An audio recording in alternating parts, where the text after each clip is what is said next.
CEO, not president. Do we have to change that up? No. It's all the same shit.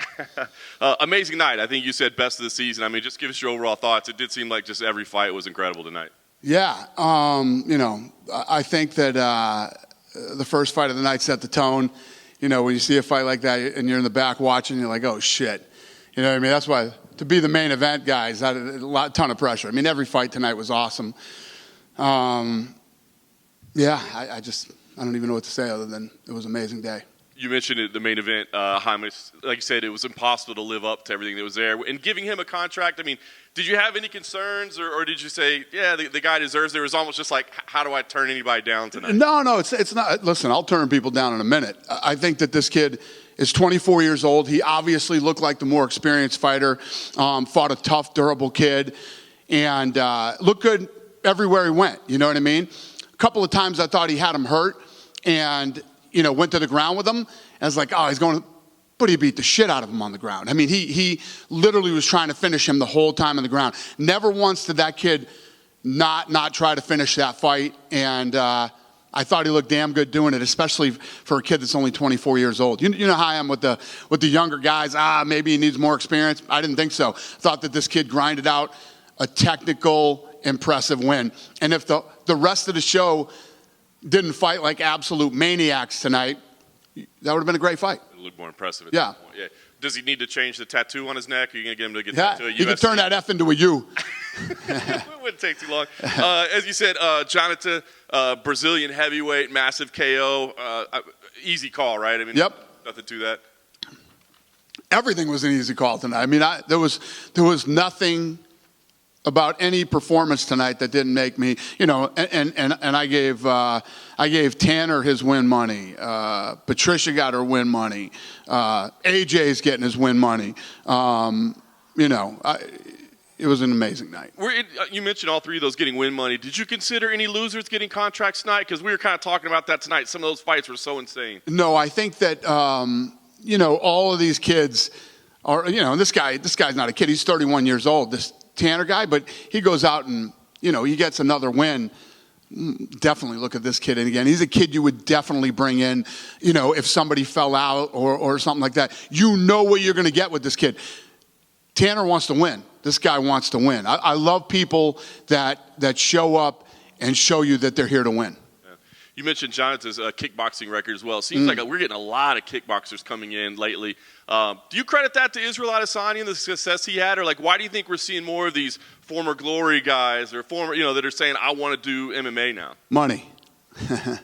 There's money. I mean, if you had to look at Israel Adesanya and say, wow, I've been in kickboxing for however many years and how much money have I made, then you look at Israel. Yeah. Stephen Wynn, you mentioned it, man. The guy was... Pereira, too. Pereira as well? Yeah. Stephen Wynn looked phenomenal. I mean, I said no-brainer. I want to ask you about the finish there because it was weird. It almost got finished at the end of the first round. Should have been finished at the end of the first round. You think so? 100%. That kid was hurt. You know what I mean? And I was freaking out a little bit. I was like, come on, ref. Stop this fight, man. It's just, the kid's face was, if that went a third round, that kid wouldn't have had a face. I mean, it was bad. So I think it was a late stoppage, but I'm glad he stopped it when he did. Nice. Just want to ask you a few outside tonight. Obviously, this was amazing. You had a busy morning as well, right? So I guess, can you talk about the significance of what happened today, the TKO group officially merging, all that? I mean, from your point of view, what's the significance of this new organization? Yeah, this kind of stuff I usually just, just going to keep doing what I do, and we're going to do what we do at the UFC. And listen, at the end of the day, this is like one of the biggest mergers in the history of sports. We've been kicking ass for however many years now. The WWE is doing well. And I say this to you guys every year, but this just takes the whole sport and everything to a whole different level. And, I flew out to that thing last night and did it this morning. And it was actually really, really cool. It was cool to be a part of. And I'm excited about the future and what we're going to do. And I always am, regardless. But after this merger, we're so much more powerful than we were yesterday. Yeah. I read that Vince had worked into his contract that he's the executive chair until his death, resignation, or incapacity. I thought that was interesting. Did you get anything worked into your deal? Where I don't give a shit about that kind of stuff. You know what I mean? Even the CEO thing, it's a lateral move for me. I run everything that happens here. Everything that goes on here, I determine. So nothing has changed. It's just 3 letters instead of, but I'm the CEO and president of the UFC now. But nothing changes. We're just going to continue to kick ass like we do every single year. And for people, that are fighters or media or whoever this just takes this whole thing to another level and so much bigger and so much more powerful. And when you think about all the things that I want to do before my time is up here, today made that a lot easier and a lot more doable. These PIs that we open, they're not cheap. They're very expensive to run, but I believe truly that they are the future of the sport. This is what's going to make the sport get bigger. Even if you train at a PI as a kid, we go into Africa, we go into Mexico City and other places that I want to do this. And you grow up as a kid training in one of these PIs around the world. You might not become a fighter, but you'll become a trainer.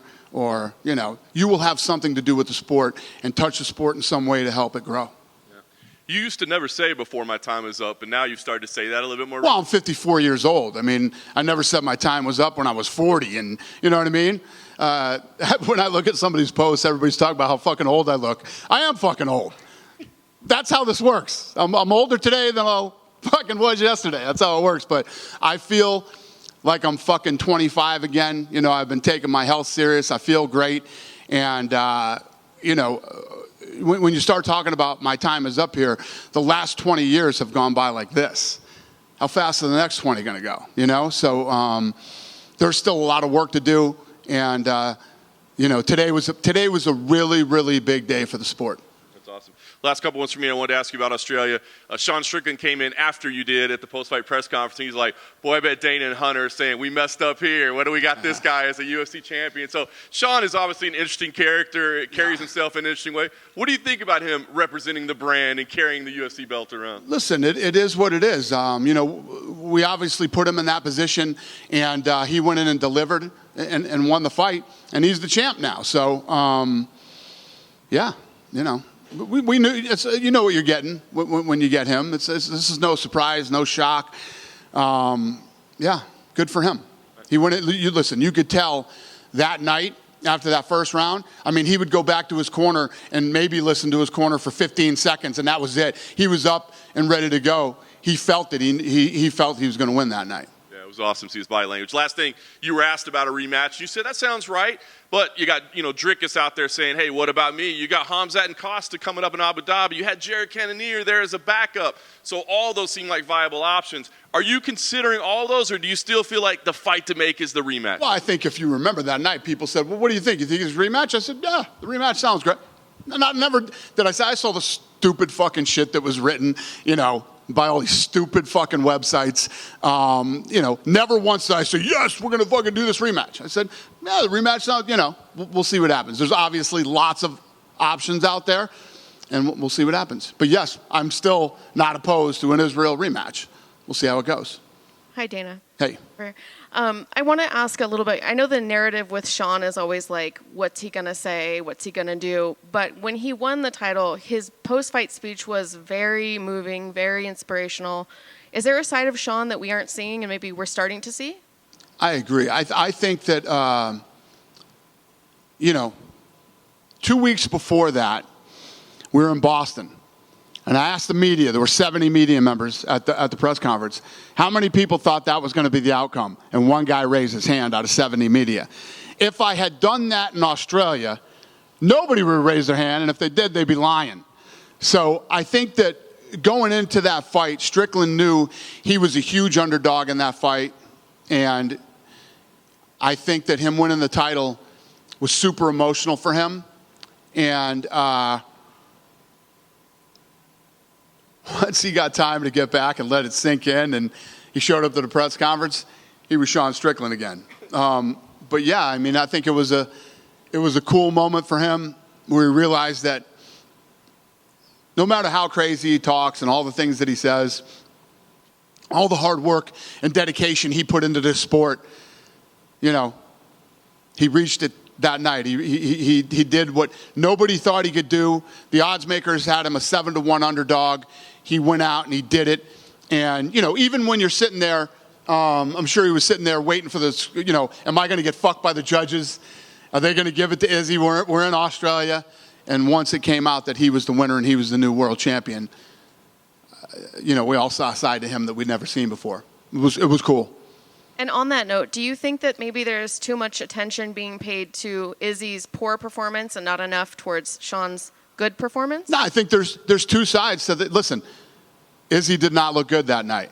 He looked slow. He looked lethargic. He looked whatever. And, you know, what a lot of people are saying, that's right. But Strickland felt it, knew it, stayed right in his face, and went after it. And you, like I was just telling, you know, him earlier, it's like he fucking felt it. And he couldn't wait to get back out of that corner, to get back in there and win that title.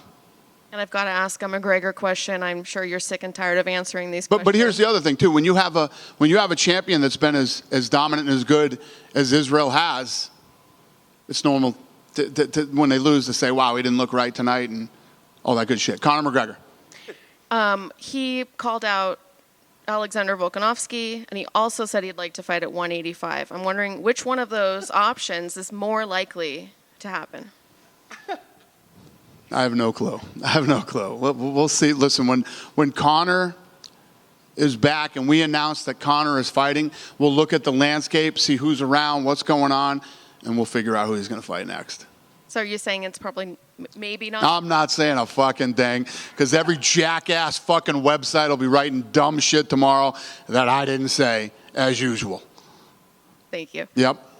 Dana, I just got one. If we can get your thoughts on it. Epstein, Lawrence said something to ESPN today. He said, where we want to get is where every UFC fan is a WWE fan and every WWE fan is a UFC fan. Do you see similarities in the fan base, and how achievable is that goal?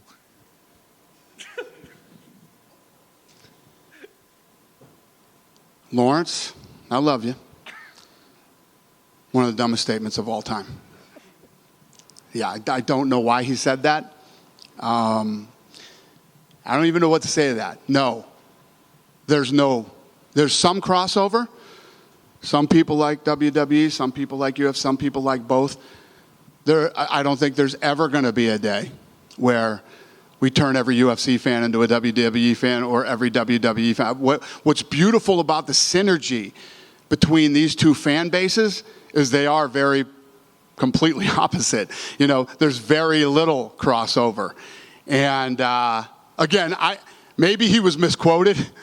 I hope that's the case, because I could not disagree with him more. Yeah. Over here? Yep. We've seen fighters make 2 appearances on the Contender Series before, but it's pretty rare when we see guys make 3 appearances. After seeing what Stephen Gwynn did tonight, what do you make of that? I mean, he overcame a bunch of struggles, I'm sure, to get to this point and finally get that UFC contract. You know, when you're, anything in life, but especially in sports, when you can overcome adversity and stay focused and keep your eye on the prize and what it is you want, and you're talented enough, you can be him tonight. So I love that stuff, and I'm really happy for him, and that's what this show is all about. Yeah, and I know you touched up on this a bit after the fights in Australia, but Laura Sanko made history at UFC 293, becoming the first female in the modern era to be part of the UFC pay-per-view commentary team. How was it like seeing the progress she has made throughout the years, and as she made her way up to this, and how was that achievement like for the Laura's a beast. So if you took what you just said about Steven and applied it to Laura, you know what I mean? She has worked so hard. I say this all the time. The key to being successful in life is knowing what you want to do. Once you know who you are and you know exactly what it is you want to do, you get up every day and you grind until you get it. And she is the perfect example of that. And what she's done in such a short amount of time is amazing. And she's so talented. I was talking to DC flew home with me today. So we were talking on the plane, and he was talking about how, his first time showing up to the Contender Series, he wasn't as prepared as he probably should have been, and how Laura was just crushing him in the meeting for running circles around him. She knew everything about every kid here, and she watched every single fight that you could watch on all the kids that were on the card. And she's just, she's a true professional. She knows, she's like the Ronda Rousey, of commentating. She knows she's first. She knows she's carrying the banner for women to break into this role. And she's doing everything she can to make sure that, she always is the best that she can possibly be.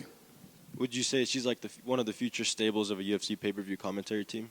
Yeah, there's no doubt about it. She's a absolute pro and a beast. Awesome. And I had a question about UFC 295. I mean, looks like we're still waiting on that co-main update. Do you have an update on that? Yeah, I didn't get to do shit today. I got home and had a bunch of other stuff fly at me, so we didn't even get to do matchmaking today. So I barely got here on time. But, yeah, nothing yet. Do you think it's still looking like Edwards and Covington? Or? Oh, I don't know yet. I'll let you know as soon as I know. Thank you. If it was that easy, I'd just fucking announce it. Fair enough. Yeah. Dana, right over here.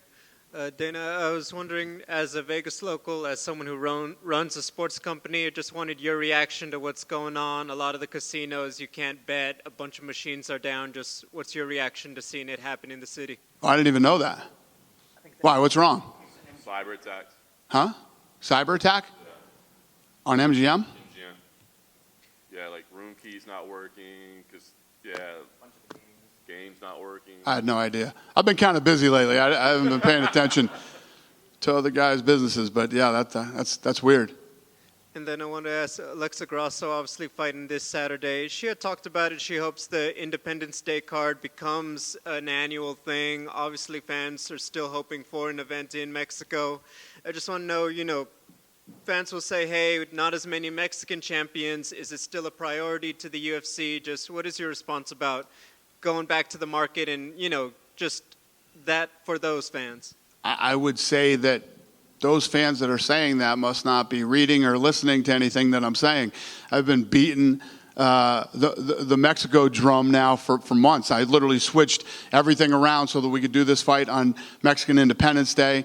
We're opening a PI in Mexico City, for those of you that didn't know that and haven't heard. And I'm planning on going to Mexico City here soon and, for the grand opening. And then, doing an event in Mexico City also soon, I hope.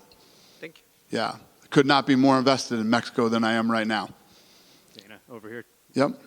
Just to go off of the Noche UFC and Alexa Grasso, in her rematch with Valentina Shevchenko, just kind of curious your thoughts on this rematch, how it might be different, your excitement level for a fight of this magnitude coming up this weekend. What's the question?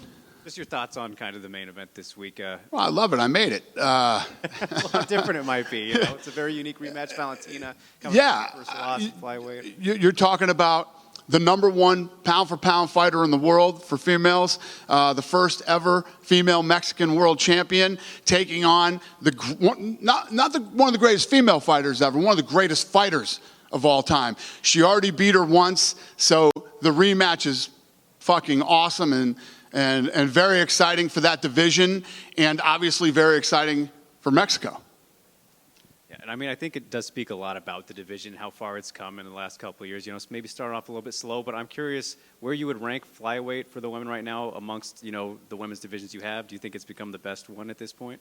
That what? The flyweight division for the women, if it's become the best out of the women's division? Yeah, there's so many good fights coming up in that division right now.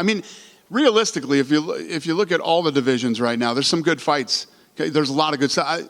We were just going through matchmaking. I said this recently, but and every year I go, holy shit, how are we going to beat this year? And then as we start planning out the end of the year, going into next year, it's like, here we go again. So, yeah, it's awesome. Definitely. And I just want to ask one thing about Power Slap, too, just because I know things are looking real good. You're really happy with it. But I'm curious, when you look ahead, you get all these detractors, people saying it sucks or whatever. Yeah. They said the same shit about the UFC, too. Well, that's why I'm curious, what exactly you see the longevity of Power Slap being? Yeah. This thing's so big, it's fucking bananas. I could throw so much shit at you on how I've never been a part of something so successful in such a short amount of time. And all the other stuff that we're working on right now, sanctioning. All these states are going to start opening up and sanctioning, and then we'll start taking it on the road and doing live gates. It's a global sport in 7 months. The numbers that we're pulling out of these other countries, we're working on season 2 right now, and we got some fun guys coming in from around the world for season 2. We're working on where we're doing season 3. The video game was the biggest, test that the company had ever done, and they do all the online video games, doing 60,000 downloads a day. Sponsorship off the charts, and the list goes on and on and on. It's actually been really fun for me. All right, cool. Thanks, Dana. Thanks. Hey, Dana. Hi. Yep. With the formation of TKO, Stephanie McMahon said last year that WWE was looking at boxing. You've dabbled with the idea before. Is there room in the organization for a boxing company? Yeah. Is it one you would create, or one that TKO would look to buy an existing company? I would create. Could you elaborate? Huh? Could you elaborate? No. With you've got a show on September 16th, like Mexican Independence Day, and Cinco de Mayo are so closely associated with boxing and Mexican fighters and Floyd Mayweather. Can we see that going forward, where UFC is going head-to-head with boxing for these key dates in the calendar? Because TGB Promotions and Premier Boxing Champions did have that day at the T-Mobile Arena, but they've now gone to September 30th for the Canelo-Jamel Charlo event. Yeah, I mean, for the last however many years, sometimes we end up battling over the same dates, but it always works out. It's not like there's going to be any, listen, we go pretty much every Saturday. So we're going to run into other things. Sure. One more on Sean Strickland. It looked like he put out a video where he might have already broken the UFC belt, and he was putting it back together with duct tape. Had you seen that? I have not. Plan on seeing lots of things over the next several months, though. Enjoy. Thank you. Dana? Yeah. Can you share what you went back and talked with Casey Tanner and AJ Cunningham? Obviously, you gave them their win money, but can you share what you told them? Just respect, man. So much respect. And you know how I feel about this show. And you know how I feel about the matchmaking of this show. And when these guys show up and just do what these kids did tonight, it's fucking awesome. I thought tonight was the first night that I've ever walked up into the octagon during the Contender series. Apparently, Little Miss Know-It-All said it was the second time that I've done it. But, yeah, it's I love this shit. Love it. Sean Strickland's post-fight interview got 2.6 million views, which is one of the largest it's in quite some time. What do you think that is? Is it just people wondering what the hell he's going to say, or is it just the star power? 2.6 million views on what? On YouTube, his Sean Strickland's post-fight interview. His octagon interview. Yeah. Let me tell you this. So on Instagram, I have 8.3 million followers. Me wrapping the belt on him did 16 million views. Yeah, so DC was telling me on the flight back, he did interviews with him on his YouTube channel, and it was the biggest he's ever done or something like that. And yeah, if you saw, there was a lot of hype around Strickland early. He lost a couple, hype kind of died down, he came back, and he won the world title, and people are fascinated again.